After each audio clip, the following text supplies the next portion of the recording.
我和他结婚快11年了，有一个9岁半的儿子。我们夫妻感情很好，本来我们一家人特别幸福。但是2014年4月，他被确诊出恶性肿瘤。在这3年来，他受了太多的罪，我特别心疼。前段时间，他趁我去外地，一个人跑回了湖南。我怎么劝他都不肯回来。自从他离开了家，我每天晚上都要醒来5、6次。我现在就是希望他能快点回来。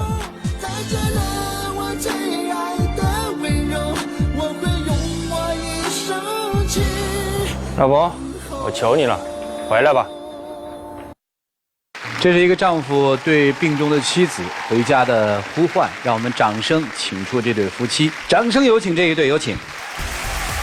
男嘉宾徐先生，38岁，来自湖北工程承包；女嘉宾雷女士，37岁，来自湖南待业。来，有请，有请两位，有请。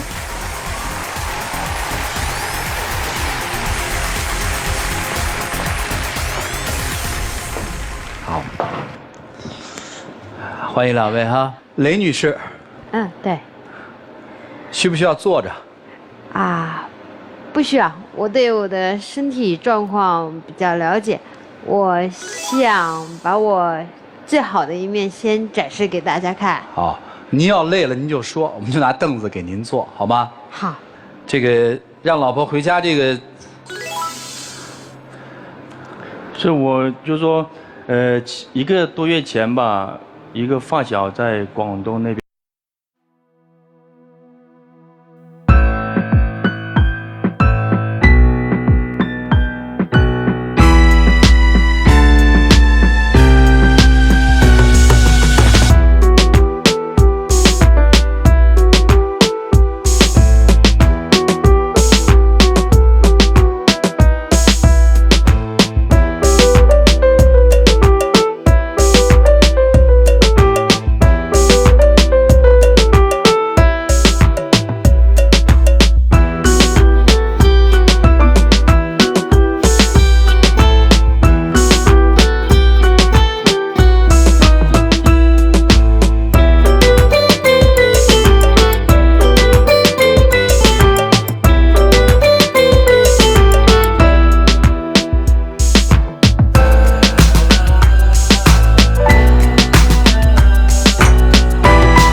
帮朋友处理后事。对对。为什么呀？你干嘛要走啊？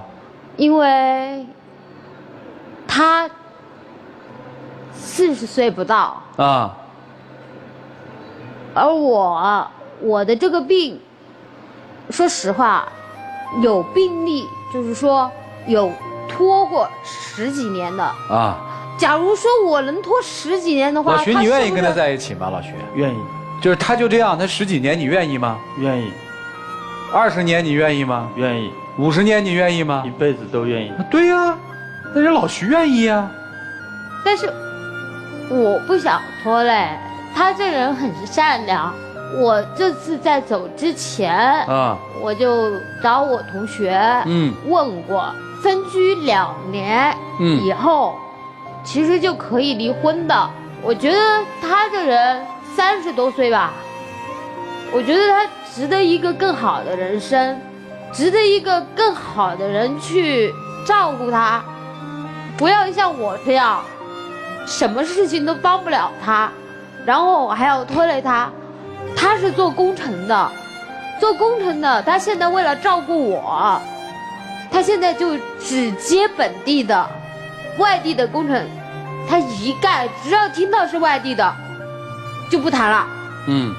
但是我们那个地方不大，像这种做这个也可以调整啊，就不多。他这3年发过病吗？老徐，他这3年不是叫发病，因为他本来动完手术2个月之后就复发了嘛。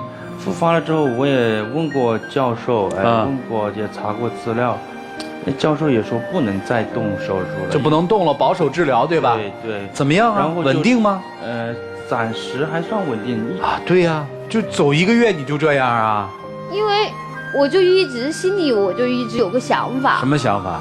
我就想，我说3年这样子过来了，1000多天，你这样子照顾我，什么时候是个头啊？你自己觉得没头了是吧？我自己觉得天天照顾我，天天为了我啊，你这也不能去，那也不能去，有时候甚至于，为了我这也不能那个，然后那也不能那个，然后一旦等我发病的时候，家里在经济上，在就是哪怕我不发病，保养上面，我问老徐他也需要花费很多经济上的东西。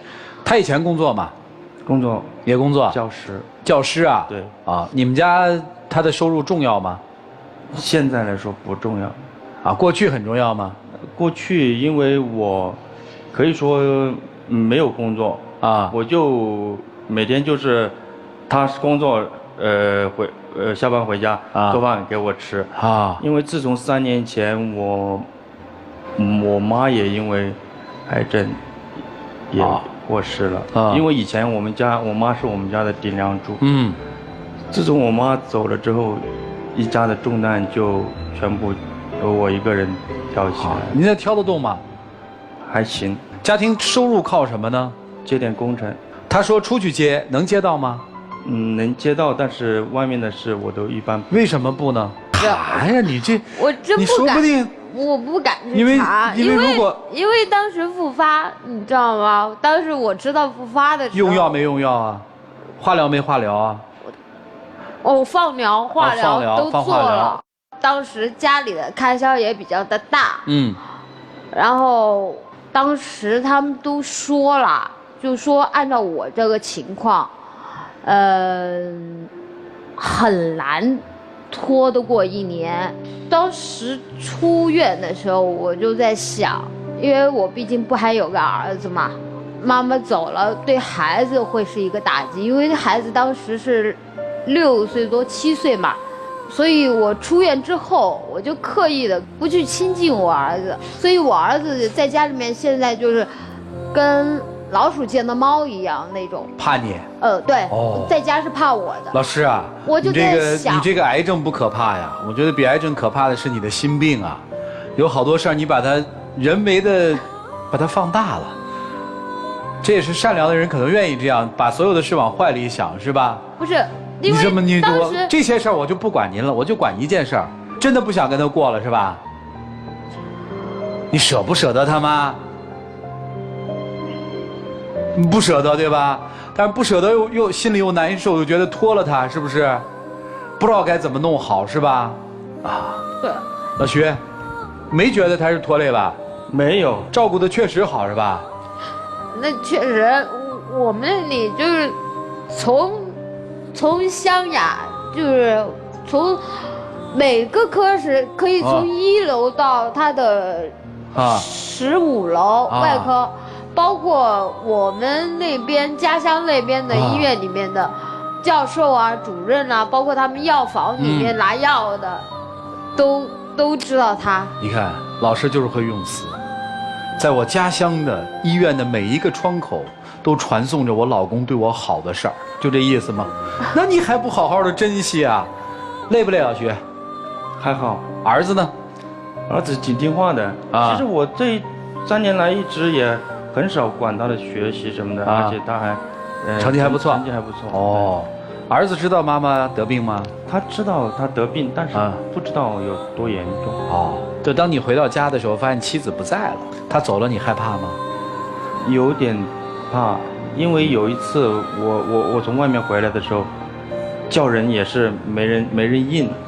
然后我走进房间，发现厕所灯亮着在，然后推了半天没推开，结果我头伸进去看，他就晕在里面，已经就是说也可能我出去之后他就晕了几个小时啊。所以其实当你回家发现他不在的时候，你是往最坏的打算去想。对，我怕他出什么意外，或者是自己跑出去了。那他这1个多月都在娘家，你去看了吗？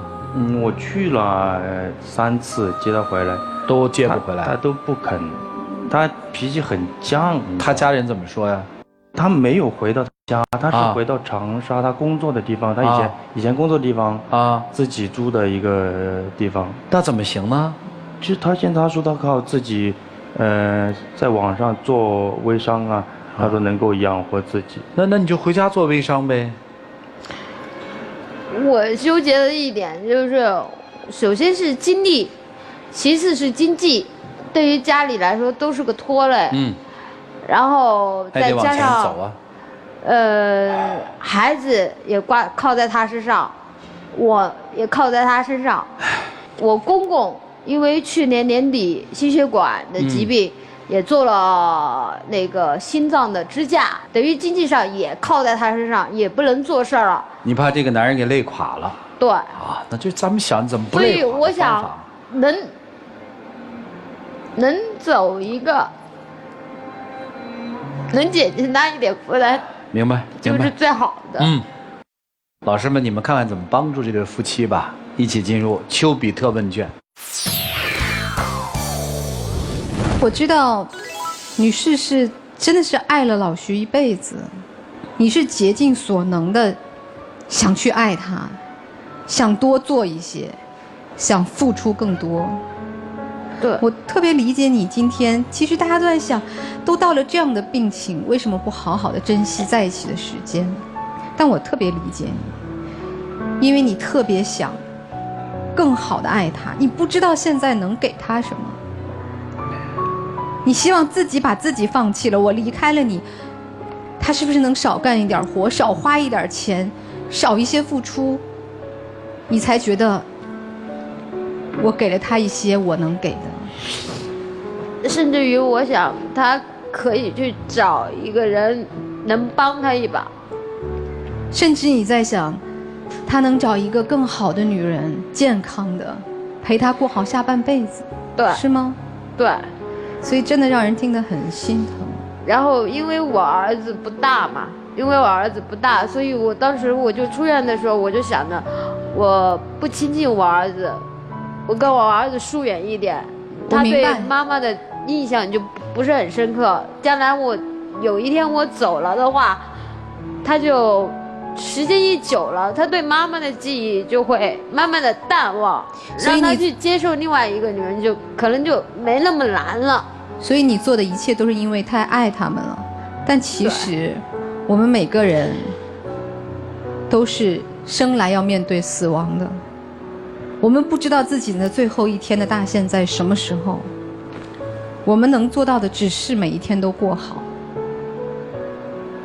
你如果在这个时候离开他，其实是对他最大的煎熬，因为老徐这样一个人怎么可能背信弃义，怎么可能不负责任，怎么可能在自己爱人最难的时候离开呢？如果你爱他，就要让他陪着你，来完成他对你的爱，来完成他对你的责任，这才是好好爱他的方式。也许我们很幸运啊，其实癌症很多时候和情绪有关系，也许我们的路真的是5年、10年甚至更长，甚至我们痊愈了。我们为什么不把每一天活得精彩？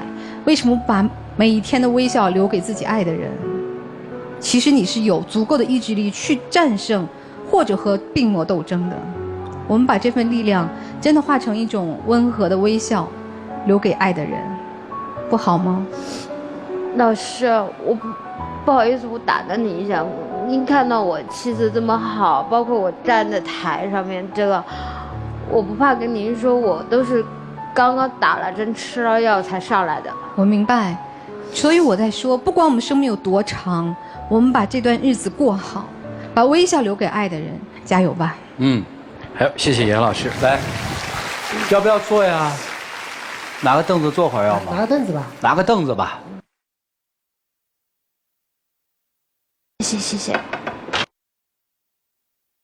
医生说你只能活1年，你活了3年，赚了。对吗？我现在说我活的每有一天你老公赚的。以前是一个啥家务都不干，又不出去干活，现在你看又能挣钱，又能干家务，还能照顾人，把你照顾得很好，把孩子照顾得很好，把爹照顾得很好，变成一个真正的男子汉，赚了。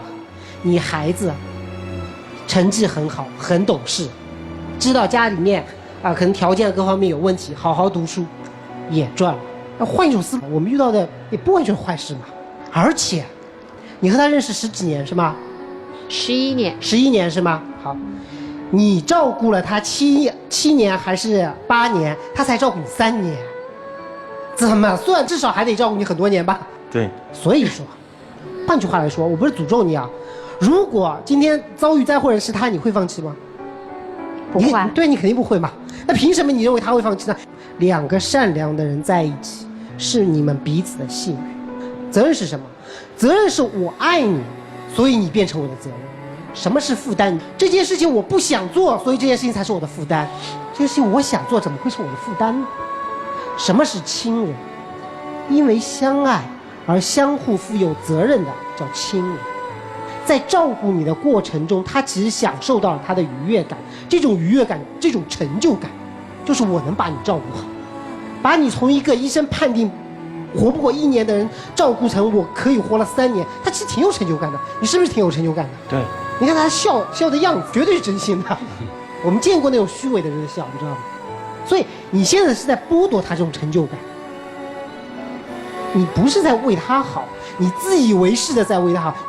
别傻了，尤其是我听到很不开心一点是你对你儿子凶，特别不好。为什么？因为我说句不好听的，就是我希望你活得更长，但是如果哪一天你不在了，你儿子如果心目中满脑子都是我妈妈很凶，何苦呢？何必呢？你不需要去想死后的事情，因为你儿子很懂事，他的人生才刚刚开始，他会有自己的人生。你老公很善良，一个能够把自己得了癌症老婆照顾得这么好的一个男人，我相信他以后一定会得到幸福的，不需要你操心。你需要操心的是什么？怎么样让自己开心的情绪去渲染他们，去影响他们。你是一个老师，你知道一个老师在学校里面开心和不开心对于孩子的影响，你也应该知道你在家里面开心和不开心对于他们的影响，这才是你真正能做的事情。所以你想的，你所有在盘算您打的那个算盘，走入了一条死胡同，死到你在做一件会让所有人不开心的事情，会让所有人抱憾终生的事情。你觉得我一个人去面对孤独的面对死亡，结果这个照顾了你好几年的男人，最后他会觉得我辛辛苦苦做这件事情，我到最后没落到家一个好结果呀，最后别人要戳着我这张鼓骂的呀，是不是这么一回事？爱情这件事情起于激情，成就于温暖，升华于承诺。当有一个人愿意兑现他对你的承诺，他要照顾你到老到死的时候，我觉得你也应该兑现你的承诺，在你去世之前一直深爱着他们，他和他的孩子。就这样。好，谢谢陆琪老师。好，来，涂老师，你刚才说，如果你们俩之间掉个个儿，你一定不会离开他，是吗？对。但是你如今患了病，你却要走，你高尚的离开，留下他背负所有的骂名和谴责，然后还思念着你。一个真正想要对你好，把对你付出当成莫大的荣幸和幸福的人，你却要剥夺他这种奉献爱的能力。你说你不是自私是什么呢？你就给他一个奉献爱的机会，不可以吗？你知道你走的那3天，他那3天所付出的精神的一些额外付出，比体力上的累更要恐慌，你知道？你这在害人，你知道？他本来就够累了，你还让他担着心。离婚还不简单？真的，你要是跟他离了婚，就即便是有了那1纸公文，你觉得他就会放下对你的担心了吗？如果他要是真的爱你，即便是按你的要求，离了婚，他也会处处跟着你的，对吧？其实对于你们来说，离不离婚都是表面上的事儿，那都是形式上的事儿。你又何必用这种非常形式和肤浅的方式来度量你们之间的感情呢？老徐心里怎么想的？你以为离了你就能离开我的手掌心了吗？你就跑得了了吗？我一直认为人只有在面对死亡的时候才最忠诚，因为他不用面对所有的人所有的事物，他只需要面对自己。请你好好的面对自己。其实人都是要死的，夫妻这一辈子什么事情都可以有商有量，唯独死不能商量。但既然商量不了，就好好过每一天嘛。听听那首歌，死了都要爱，不爱到淋漓尽致不痛快，把每天都当成末日来相爱，那是多么忠诚的爱，你说呢？别作了，就这样。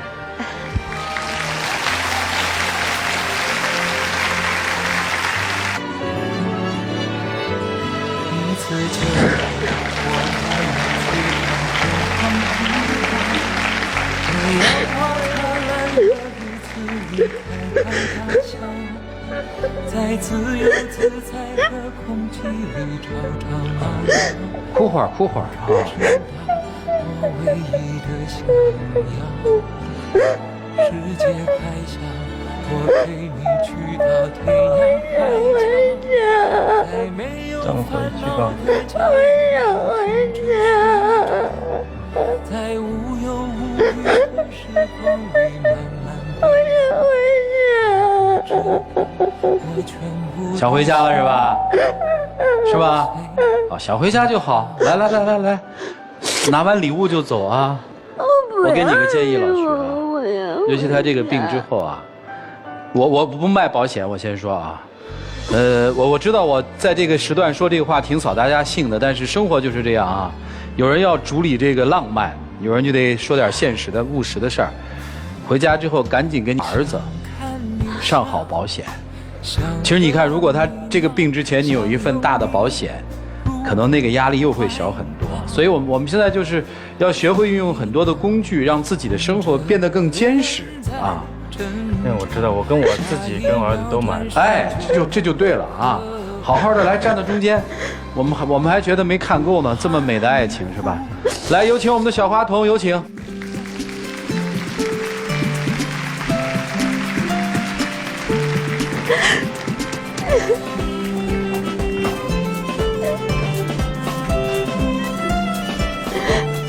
好，来，感谢要保持用属于这对夫妻的浪漫吧，各位请见证。谢谢主持人，谢谢老师。抱着吧，谢谢。抱一会儿，抱一会儿，浪漫一会儿。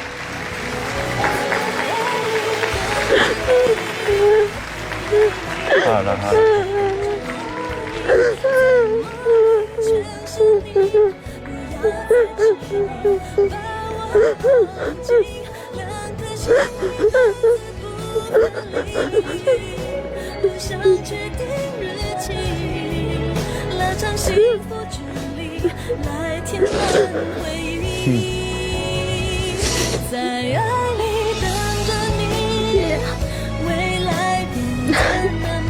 好好用吧，啊！谢谢。没了给编导打电话找他们要。你说我要面膜，好不好？谢谢老师，谢谢你们啊！谢谢老师，请回，请回，好好回家啊！哦。